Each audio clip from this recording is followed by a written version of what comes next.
Hey everybody, Mike Banner here for this week's episode of 62 Who Knew. I hope you all had a great Thanksgiving with your family. Before we get going with today's show, a little bit of a different topic. Very excited about today's show because it is a different topic, but boy, does it fit in with our viewership. But before we start and before I introduce our fantastic guest, I do want to thank everybody. I don't do that enough. We started in February of this year, the 62 Who Knew podcast. In February, I think we had 160 some odd views. Didn't we, Anthony? 160, 180, something like that. Yeah. And last month we had 21,000 views. And that's to the thank you to all of you that are coming on and liking and subscribing. And of course, my incredible guests. I'm just here to herd people through. So just thank you to all of you. So many of you have gone to our new website, which is www.62whoknew. You have clicked on the long-term care link or the annuity or the life insurance or whatever. You've gotten your free information, your guides, and we're already helping many people across the country, and that is our goal. But I wanted to thank all of you for what an incredible month. That was a great Thanksgiving present from all of you, 21,000 views. But let's get going with today's show. It's my pleasure for you to meet and for me to introduce Miss Megan Norton, who owns a company called Moments by Megan. And hi, how are you? I'm doing great. I'm so excited to be here. Thank you so much for having me on the show. Yeah, we didn't exactly plan this for a long time, but we recently met, spoke about what you do, and then when you took me to your website, and I went, wow, this is something our viewers would be so interested in. You are a national, am I saying it right? I'm going to read your bio in a second, but you're a national travel agent, but you do adventurous travel. This is not the 3-day cruise to the Bahamas. Not that there's anything wrong with a 3-day cruise to the Bahamas, as you can see from behind you. So let me read our audience your bio and then get into your story, which I think is staggering. Megan Norton is a visionary founder of Moments by Megan, an adventure travel agency that specializes in bespoke, daring, once-in-a-lifetime travel experiences. With over a decade of experience, we're going to discuss that too, Megan's experience is built on a lifetime of global exploration. She has lived in 7 U.S. states, overseas, in Denmark, and has traveled to over 30 countries. Raised in a military family, I did not know that. Thank your family for that, please. Her passion for discovering new cultures has been ingrained in her since birth. Despite overcoming 13 hip surgeries in her young life, Megan has never let obstacles stand in the way of her wanderlust. Her resilience and determination inspire her mission to help others achieve their travel dreams, no matter what the challenge they face. Through Moments by Megan, an incredible website, we're going to be showing it later, she leverages her industry connections, cultural insights to craft unique, transformative itineraries that save clients valuable time and provide unparalleled support. Megan's dedication to creating an unforgettable vacations makes her a trusted advisor for those seeking to explore the world in style and depth. Thank you so much for being here. Thank you for having me, and thank you for reading a little bit about me. I'm so excited to get to talk to your audience and for them to get to know me. Well, I've only got to know you a little, and I think your story is incredible. So I'm going to ask the question, and I think the viewers are just going to flip out at your answer. How did you get into this? And it's such a young age, 10 years of experience. But what brought you to, I have a lot of friends that are travel agents. They don't do adventurous travel. They don't do what you and I have discussed or what's on your website. Tell us how you got into that, Megan. All right. So it's a bit of a long story, and I'm excited to share. And it starts, really since birth, because I tell my parents they ingrained travel in my blood since my dad was in the Navy, and I primarily grew up in Hawaii on the island of Oahu. I lived there for 6 years, from the ages of 7 to 13, 14. Those are such formative years. And then we moved to Illinois after that. I had never experienced a winter before, so that was quite the culture shock. I think it was one of the roughest winters in Chicago history, and it was my first one. And I didn't own a single pair of boots, a winter coat, nothing. But living in Hawaii and getting to experience that culture and having that be such a formative part of my childhood was huge. And I mean, I know so much about the islands and love to plan trips there for myself and my clients. So at 13 years old, 14, when we were moving from Hawaii, this is kind of the inception of my love for actually planning trips. I asked my family if we could go to Disneyland because every, 13, 14-year-old loves Disneyland. So I asked if we could go to Disneyland and stop in California on the way to Illinois. And they said, sure, yes, but we don't have time to plan it. So you plan everything and then get approval from us, create a budget, everything, and then get approval. We'll give you our card and you call and book it. And I was like, okay, sure. Mickey Mouse, here we So come. yep. So I did everything down to the T. Got us a hotel where there was the regular bus transportation to the amusement parks, figured out all of our tickets, foods, itinerary, flights, everything. And I was the 13-year-old on the phone with all of the hotel receptionists and booking agents doing it all. And we had a great time. It was a blast. It all went very smoothly. And after that, my parents learned that well, she does a pretty good job at this. So now we're going to have her do everything. So now every time my parents needed a flight anywhere or we did a vacation anywhere, I basically was planning all of it. I also remember I was very lucky that my parents were saying you can have a sweet 16 or we can take you on a trip to New York because they knew I loved Broadway plays. Ah, And I felt very blessed to be offered this, but I had this fascination and this love for Egyptian culture since I was in the oh, second grade. wow. And I was just obsessed with the ancient world. I had a book that taught you how to write hieroglyphics. So, knowing the little bit I knew at the time, so this was 3 years, 2 or 3 years later, I was from 14 to 16, I decided that I was going to research like how much is a trip to Egypt. Oh, So wow. I came up with this whole PowerPoint presentation to present to my dad, basically showing him that we could go on a 2 week trip to Egypt for the same price as if we did a 1 week trip to New York City and stayed at a hotel right in Times Square and went to all of these Broadway shows because New York is so So expensive. expensive. Oh, my God. And so, really, the most expensive thing with Egypt is the flight to get to Cairo. And then, after you get there, then you can have a very luxurious trip for a pretty affordable price. And I'm an only child, so it was three of us, and I had everything laid out. I had all of my answers to every objection my dad would present. And I go into the room and I'm like, okay, so I know you said we could do a Sweet 16 party, which I didn't want because I'm very much an experienced person over materialistic things. And so why would I want a 1 day party when I Yeah. could do a whole week long unforgettable trip? Um, and then I present him, I say, okay, I know we can do that or New York. But hear me out. What if we did Egypt instead? And he kind of thought for a second. And I said, it's about the same price for 2 weeks here. And he had zero objections. He just said, hmm, okay. Yeah. And I was like stopped in my tracks thinking, oh my gosh, I was ready To to have show this you argument. yeah, to have this argument. And so he said yes. And I was shocked. And it was my first time ever going international outside of the country. So, a lot of people start with Mexico or Europe. I just went Right to full in Egypt. on adventurous Egypt. And because I was 16, like my mom helped me with the passport aspect of it, but I was basically planning the whole thing. And I just had this love for planning trips ever since. And I wanted to be a travel agent, or as we say now, travel advisors. Yes.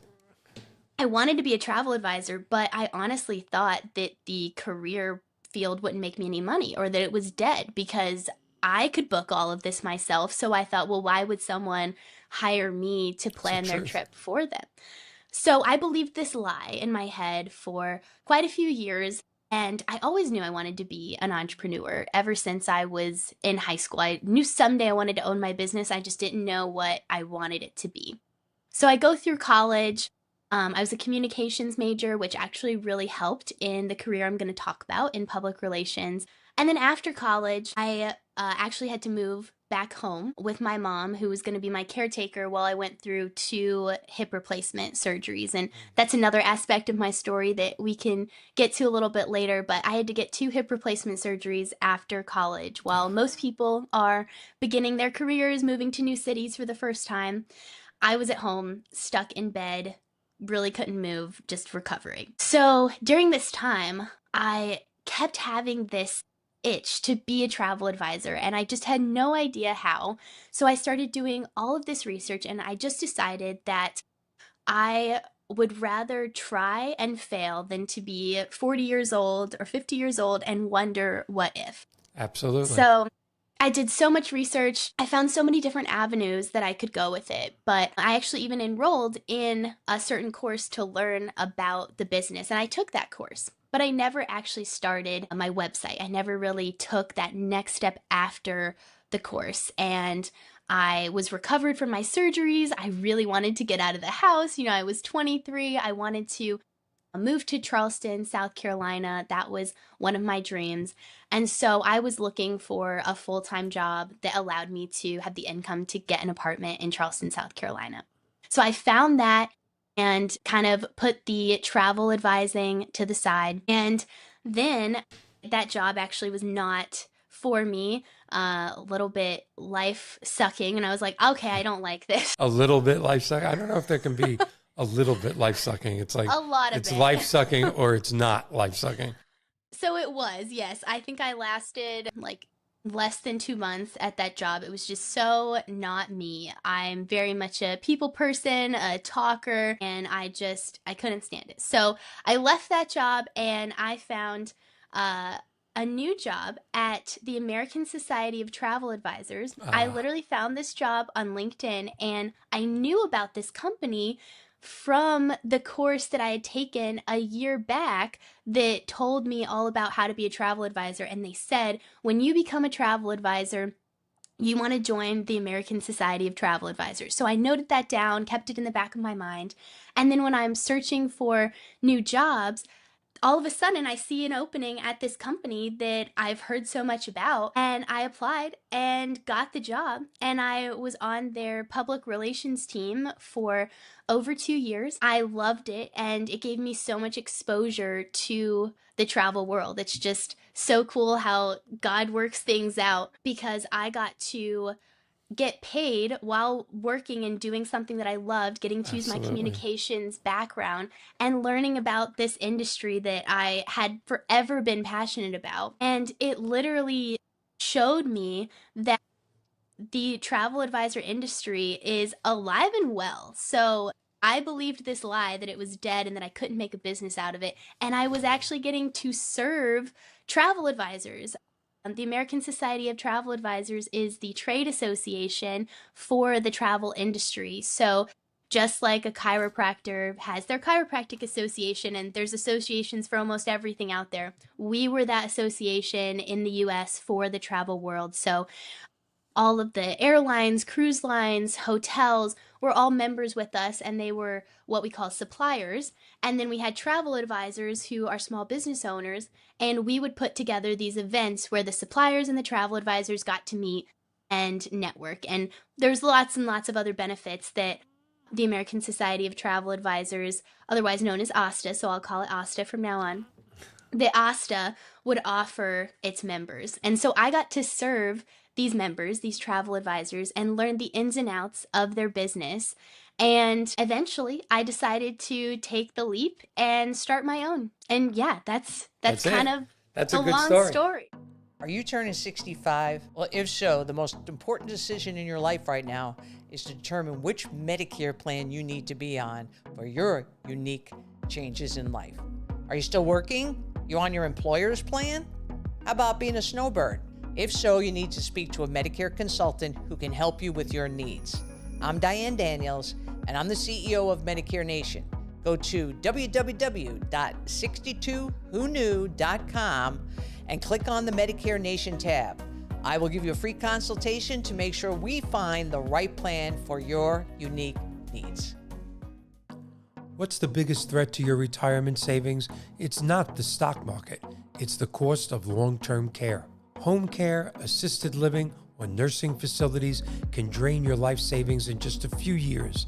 That's why long-term care insurance isn't a luxury. It's a necessity. It protects your assets, preserves your independence, and gives your family peace of mind. Don't leave your future to chance. Visit 62whoknew.com and start planning the retirement you deserve. I've been on a lot of vacations. I love going to Vegas. I love cruises. I love New York, which is where I'm originally from. Nothing beats a Broadway show or certain thing. Certain New York to me is still the capital of the world. But I can't honestly say at 67 years old I've ever been on an adventure. I mean, really and truly. So when somebody calls you, whether they're 67 or 57 or 27, and says, "Okay, I'm calling, Moments by Megan." What do you find that what do they want? Are they looking for excitement? I mean, when you mentioned Cairo, that's on my bucket list. I don't really want to go to the Mideast right now until things calm down a little. But the pyramids, to me, we won't even get into what I think about the pyramids because we'll lose all our viewers, and you'll click off. But the pyramids, and so that to me would be an adventure to walk through the pyramids. How do you help people? Just a side note, whenever I do plan your trip to Egypt one of these days, I got to do this incredible experience where we flew in a hot air balloon over the Valley of the Kings at sunrise and got to look down over the whole desert and these mountains in the desert and see the etchings that they carved into stone at the Valley of the Kings. And then at the Valley of the Kings, we got to walk in the tombs that are 5,000 years old, which is just so That's surreal amazing. to think about. And we weren't allowed to take pictures, but inside the tombs there was red, blue, and yellow paint that looked like it had been painted yesterday. And so the Egyptians knew a special formula to use in their paints to keep it potent and That's fresh and amazing. vibrant. And it was just, you look Re- like, you're looking at something done last week. It was That's mind amazing. blowing. And did you say red, blue, and yellow? Yes. Okay, just as a note, Superman's colors. A coincidence? Yep. I don't think so. But it is amazing that those colors look like they're brand new, and we have to repaint our house every 5 years, or the car fades if we get too close to salt water. Right. It's information like that staggers me about the pyramids and the history and how they were really built. But I don't want to go into that right now with you. But when you are planning that vacation for me, keep in mind I am deathly afraid of heights. So the hot air balloon. Okay, we'll skip the hot air balloon. Unless there's a jet engine connected to it and possibly a bathroom. No, there's not going to be a hot air balloon for me.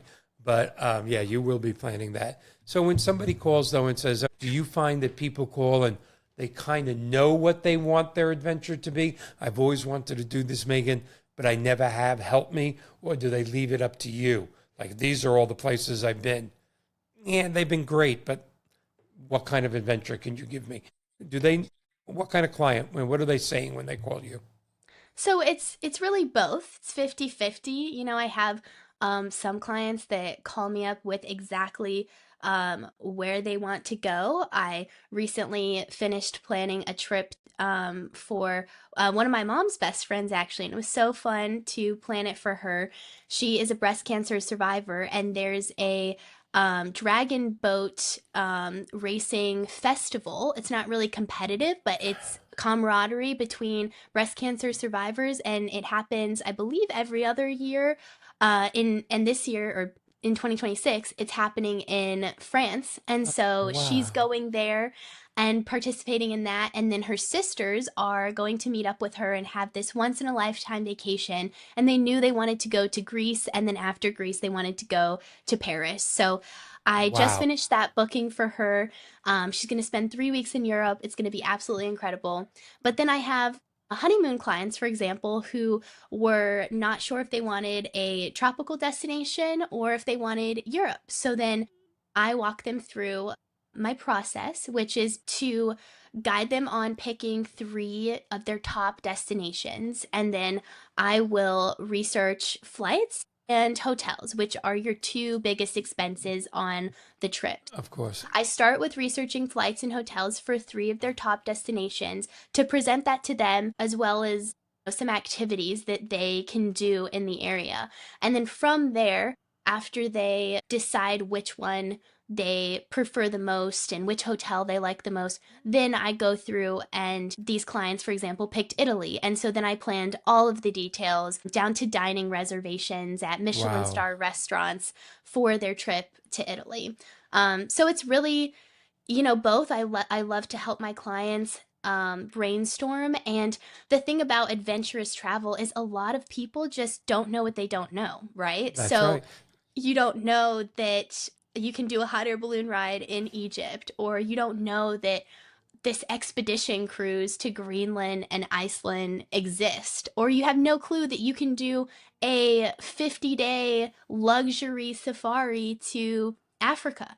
And there's even very high end, luxurious companies that offer around the world trips where you get to go on a private jet to 6 or 7 different continents in 30 days. So people just don't know that those Hmm. things exist. And that's what I love helping them discover. Now, you had mentioned also, and it's in your bio, that people with certain handicaps, whether they're in a wheelchair or not, also don't really realize they can have these adventures if it's planned correctly with a professional like you. Can you tell us a little bit? Have you had experience planning that for someone that could be maybe handicapped? Yes, so um, I myself have had 13 hip surgeries. I was born with bilateral hip dysplasia, and then it wasn't discovered till I was 2. And at that point, your bones are already very solidified. So it took 11 surgeries when I was a child to try to fix it, and that didn't really do the trick. And then 2 hip replacements when I was 22. So I definitely know. What struggles like that feels like and how to travel with them. And so I really want to be there to empathize with my clients. And as some people may or may not know, Europe is not very ADA I've heard that. friendly the way that the US is. So, because I've traveled so much in Europe, if I have a client who needs a wheelchair either all the time or partially, then I can really guide them through how to go to these countries, maybe countries to avoid or countries that would be best for them. One example is river cruises. River cruises are pretty accommodating. And a lot of people, the European river cruise market is kind of hidden. It's becoming a little bit more discovered, but the river cruises in Europe, they are pretty accommodating and have elevators and all of that.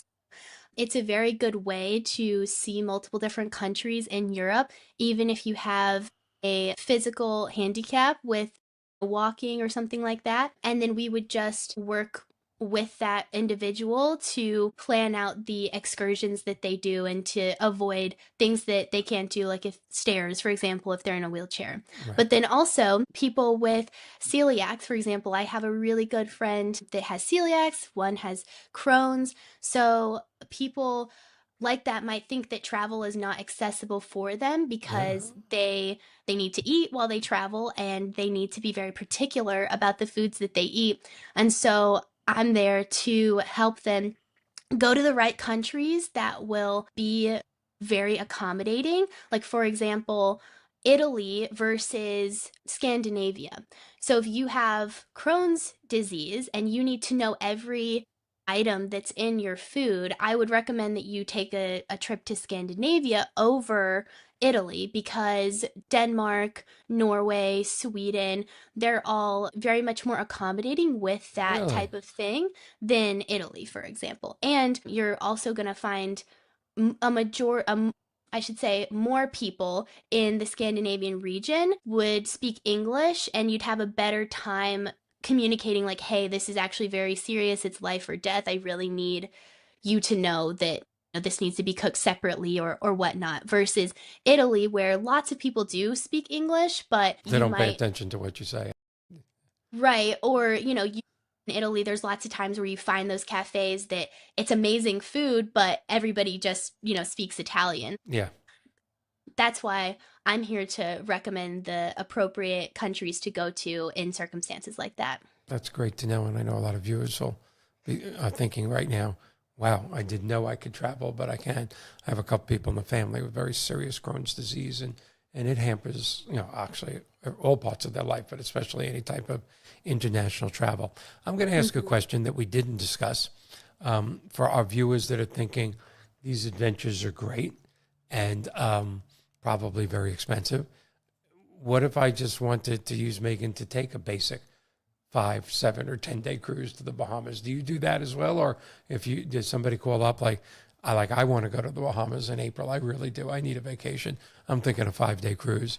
And of course, I'm here in Florida. So if I called you up and said, hey, I want to take a 5-day cruise, to the Bahamas, would you go, too boring, hanging up now, boom? No, absolutely not. No. Too boring, Mike, get out.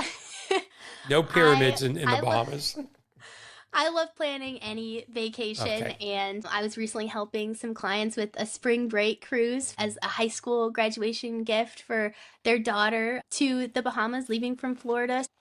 I can plan anything. Okay, I wanted our tens of thousands, soon to be hundreds of thousands of viewers to know that you're here for Yes. all their vacation needs. But I can't wait to plan our my first adventure. Yes, and adventures in the U.S. too. I mean, the U.S. Alaska is so high on my bucket list, but I want to bring the children. Everybody says I'm crazy. I want the children. I want the grandchildren. I want this to be a family experience. Oh no, that's not crazy at all. Actually, multi-generational travel is a huge thing now. It's a huge market, and lots of people in their 60s and 70s are wanting those quality experiences with their kids and grandkids. And so booking a 12-person, a 20-person trip, that's definitely something I can do as well. So I'm definitely not a world traveler. I've been to 20 or 25 states in America, but speaking on the use of home equity in retirement, long-term care insurance, things such as that. So you tend to take an Uber to where you're speaking or the hotel, and then you go the next day and then you come home. So to say I've been in 20 or 25 states is one thing, but there's probably a handful that I spent time in and had a lot of fun in. International, the Bahamas, the Caribbean, things like that. I don't count that as international when you get off the cruise ship and there's an Outback and a McDonald's and a Kentucky Fried Chicken right by you. I may be in another country, but it doesn't feel like an adventure. Although I have a great time. I love cruises. But all of my friends are world travelers. I don't know how I just didn't get to that point. Who have been in, have walked downtown Shanghai, who have walked in the pyramids, who have been on top of the Eiffel Tower. Every one of them have said to me, nothing beats the experience of cruising down, Glacier Bay, and seeing icebergs bigger than skyscrapers and seeing them crumble or anything. They all say that's so breathtaking compared to, so you're going to be planning Alaska for me, I hope, in 2026. Yeah, I would love to. And one of my favorite quotes that I love to tell my clients, to tell my viewers, is that you'll never regret the money you spent, but you'll always regret the experiences you didn't have. So if there's a trip, I saw that on your website. Is that your saying? Yes. You should, Rob. You need to trademark that or copyright it. If you're listening, that's a great saying. It's a great philosophy for life. Thank you. Yes. My favorite motivational person, I think, probably the world's favorite motivational person, Anthony Robbins. I've heard him speak so many times. He used to say that the people that get to a certain point of life and say, I should have went to Alaska. I should have went to the pyramids. I should have quit my job and become an entrepreneur like you did. I should have. They get to a certain point where they should have all over themselves. And so that's not going to be you, right? We're going to get that Alaska book. No, we're doing Alaska and we're doing the pyramids. But we're doing the cruise in March or April 1st because I need to relax. Building a podcast is not easy. It's a lot of pressure. Yes, but now with some cruises having Starlink, if you ever do need to work on a podcast from sea, you have that option. Oh, wait a minute. Let's ask Anthony. You coming? You want to come on the cruise? Yeah, let's do it. You want to come on the family cruise to Let's do Alaska? it. Bring your kids. And, I'm part of the family, right? yeah, you are. You're part of the family. You're part of the reason we had 20,000 views last month. Yeah. All right. You and Rob will come too. We'll just make it a whole thing. We'll make it Absolutely. a 62 Who Knew cruise. Actually, Rob and I are going on this thing called a Nomad Cruise, and it's a cruise where 300 digital nomads, so people that all work remotely and have their own businesses, are going to be all on one cruise with Starlink and sailing around Asia. So it's happening in February. You're welcome to join. Yeah. And it's leaving from Hong Kong, and then it's going to Japan and South Korea and ending up in the Philippines. Yeah. The closest I'll come to an Asian cruise will be, I think, Anthony, maybe you and I will go to P.F. Chang's for lunch. That'll be the closest thing I come to an Asian. It's gonna be more adventurous. Yeah, man. it'll be beef and broccoli for everyone. I'll be honest with you. Now, what did you say? Digital nomads? Did I just learn a new term? Yes, so actually, Rob and we recently gave up our apartment less than a month ago, and we are officially living the digital nomad life. So my fiance has his own business that he runs remotely, and I can run my travel advising business remotely. We are now exploring the world while building our businesses. And so we are going to be going to Asia for 3 months and then coming back to the US. And we're planning to road trip around the West Coast and get to see all of the beautiful mountains. And Utah has actually been something that's high on my bucket list that I've yet to explore all the national parks. I'm not putting down Utah, but why is it high on your bucket list? Well, do you know much about Utah? Because I would love to inform you of its beauty, because Anthony's shaking. It's gorgeous. I have been to Utah 2 times, and it's amazing. All the canyons, all the mountains. It's Really? absolutely stunning. Absolutely. That's okay. there are so many national parks there. I can't remember off the top of my head exactly the number, but there is Bryce Canyon, there's Zion National Park. It's very close to the Grand Canyon, which of course is in Arizona, but it is just absolutely stunning. There is a certain hike called the Wave. Look it up after this call. It's beautiful. It actually looks like a wave in this rock formation. I swear you look like you're on Mars. And hikers actually have to get a special permit to go on this hike. And it, I think, takes months. Like there's limited amounts of these what I just said, the certification to go, the permit. And it takes quite a while. You're very, very remote. I don't think I'll do it because it is over like 25 miles. I think it's quite an extensive hike. And so for me, while I do my best to not let my hips hold me back from, that's a lot of exploring hiking. the world, I do know, my limitations of not doing 25 miles in Oh my one God. day. You should put this in my travel folder. Besides being afraid of heights, so there'll be no balloon rides. I'm Jewish. We don't hike. We shop. Hiking for us is when we go to a mall. That's a hike because we're going to buy clothes or something like that. So there'll be no hiking. Put that in my travel folder. In Alaska, we'll just have you, instead of hiking to the top of a glacier, we'll just have you take a helicopter to the top, and they'll drop you off, now we're and back, you get to see the Now we're view. back to my height problems, but I shouldn't say I don't hike. Are you familiar with one of my few places I've ever been, because I love Vegas so much, Red River Canyon in Vegas? I did hike there. We didn't mountain climb, but we hiked, and it was cool weather. And I have to admit, it was beautiful. I mean, it's just absolutely beautiful. And then there's Red River Casino, where the blackjack tables are quite beautiful. You hike there? I hiked there. Sometimes I hike from the place where I got sushi back to the blackjack table. I was hiking everywhere. But I have to admit, the mountain thing, and I don't know if you could call it a mountain. I mean, I was going up. What would you call it if it's not a mountain? It wasn't a hill. It's a slope. It was a slope. What a slippery slope. It was beautiful. I mean, I got to a certain point, turned around, looked, and as a person that's not that outdoorsy, I went, wow, now I see why people like this. For millions of Americans, the greatest asset they own is their home. Yet most of that equity sits locked away, unused. What if there was a way to unlock your home's value without debt, without interest, and without monthly payments. Introducing Chiefs, converting home equity into financial success. A revolutionary strategy that lets you turn a small piece of your home's equity into cash you can use today to protect your retirement tomorrow. Visit 62whoknew.com to learn how Chiefs can fund long-term care, annuities, life insurance, or lifestyle goals. As we live longer than any generation before us, one question becomes more important than ever. Will your income last as long as you do? On the 62 Who Knew podcast, we dive deep into the strategies that protect your future. And at the center of every strong retirement plan is guaranteed income. Annuities create income you cannot outlive. They provide stability, protection, and peace of mind, no matter what the market does.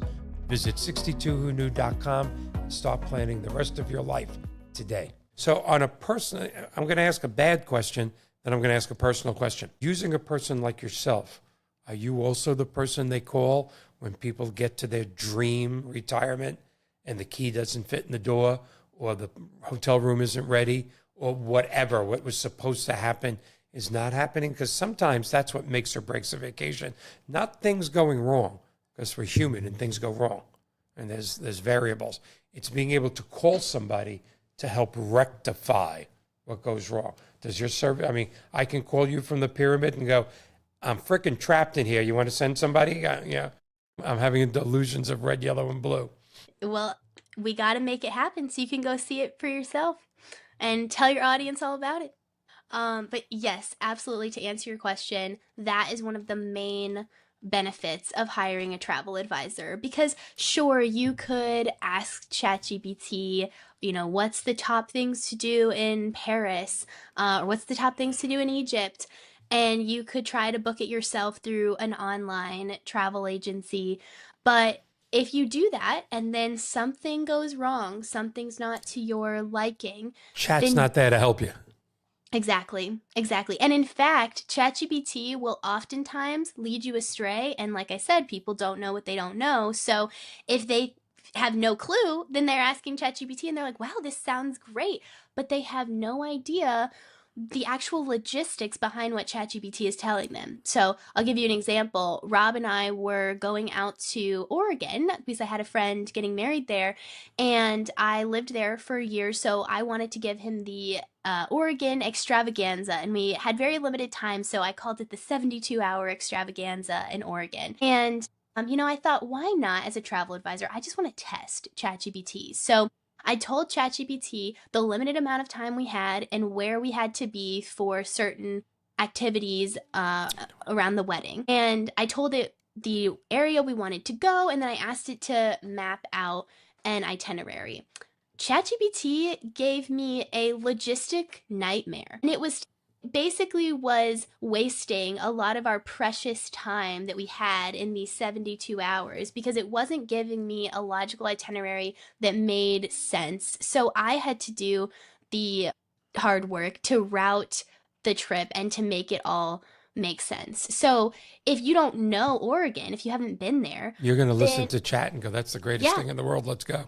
exactly. So that's why a travel advisor, we've probably been to the country that you want to go to. And even if we haven't, we know suppliers, we have friends in the industry that have been there, and we can reach out to suppliers that live there, that do tours there all the time. We have those industry connections.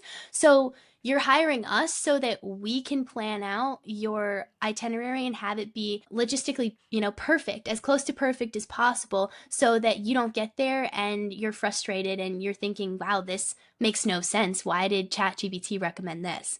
All right. Here's one final question. It could be a bad question. If somebody calls, goes to RoyalCaribbean.com and plans a 5 or 7 day cruise for them and their family, spends X, but then calls you and you plan the same exact cruise, maybe better or whatever, is there a price difference? Are people paying more to use you? So what a lot of people don't realize is that there is not really a price difference, like with That's what Royal I thought. Caribbean. Yeah.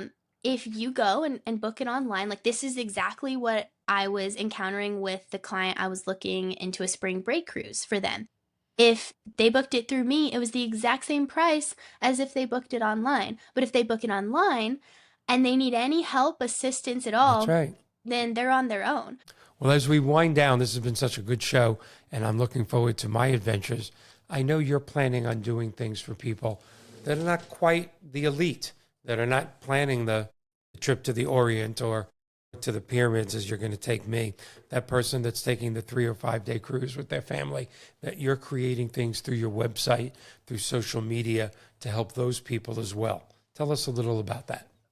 Yes, so lots of big plans on the horizon for Moments by Megan. And one of them being that on my social media, which you can follow me on Instagram at Megans_moments. My name is spelled Meagan. Megan's Moments. I plan to be putting out a lot of completely free advice for travelers of any budget to Oh, plan their wow. own vacation. And I also plan on putting out guides on experiences that I've had, different road trips that you can do in the US, how to book all sorts of different travel. So I plan on putting out a guide about our 72-hour Oregon extravaganza. You can purchase that for just $20 and then book your whole Oregon extravaganza yourself. So I really want to serve all consumers. Good. I want to serve the budget traveler and the high-end luxury traveler that would like to personally book their experience with me. And a tidbit that I wanted to throw out there for any adventurous travel advisors, truly of any age, there's this great website called World Packers. I don't make any commission or anything off Okay. of this. World Packers. World Packers. If you are wanting to travel the world and you think that it is so expensive and it's out of reach for you, I promise you it's not, because you can Wow. go to World Packers.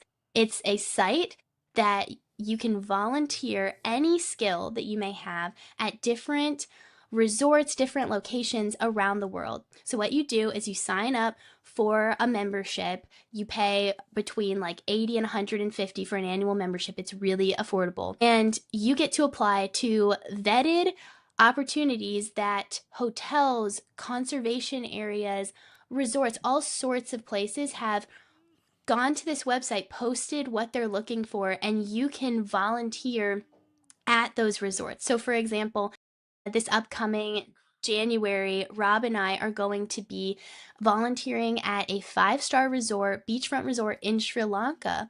And our accommodation, a private room, and 3 meals a day is provided. And we are volunteering 25 hours of our time per week to do videography and social media work for this resort. And we're going to volunteer there for 2 weeks. So That's all of the incredible. different, right? Yeah. And a lot of people don't know about it.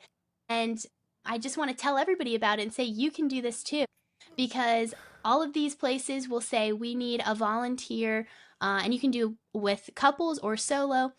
We need a volunteer for X amount of hours a week. This is what we need you to do, whether it's housekeeping, cooking, teaching kids English in a foreign country, videography, photography, anything. It's out there, and you can go through all the filters for it. And they say what they need you for and what they plan on offering you, and you send an application, and then they'll accept you or not accept you, and then you can talk And to your them. only expense is getting there, really. Exactly. Well, that is incredible. I know I'm going to go to the site when I get home, and I bet you a bunch of our viewers will. I'm going to tell my children about it as well. But I want to thank you for being here. This has been great. We're going to be able to put up Megan's website, right? Yeah, One absolutely. time, It'll be up on the screen. So thank you so much. I know that I'm hoping to have you back. I'm hoping to have you as a permanent part of the 62 Who Knew family. It'd be great if we could protect people's retirement and prepare them for longer lifespans and give them adventures at the same time. That's something I I didn't would be think we could honored. do. That would be great. Yes. All right. Well, thank you again. And remember, to all our people, to all our viewers, thank you again for growing the show so much. Remember to go to www.62whoknew.com for all your retirement needs. Take full advantage of the website, please. And as the holidays approach, it's just a great time of year for all of us. We'll see you all next week.